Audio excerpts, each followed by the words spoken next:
పరలోకమందు మనకు ఉంది. లేదు అక్కడ పనికత దేవుడు ఎరుగు, ఇక్కడ నాకంటే ఆయన ఇక్కడ కూడా చెప్తున్నాడు, శోధించబడిన తర్వాత శుద్ధ సువర్ణముగా మార్చబడతా.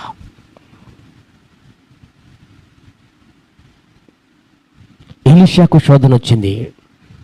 బహుమానాల రూపంలో, బట్టల రూపంలో, డబ్బుల రూపంలో, బంగారు రూపంలో, వెండి రూపంలో నాకొద్దు నిలబడ్డాడు.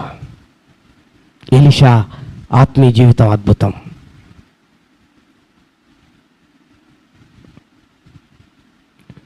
దానియేలుకు, షడ్రక్ మేషక్ అబేద్నెగోలకు వచ్చింది భోజన రూపములో, ఎంజాయ్ చేసే రూపములో, ఫుల్గా తాగి తందనాలే ఆడే రూపములో, రాజుకున్న సమానత్వాన్ని పొందే రూపములో నాకొద్దు మాకొద్దు అన్నారు.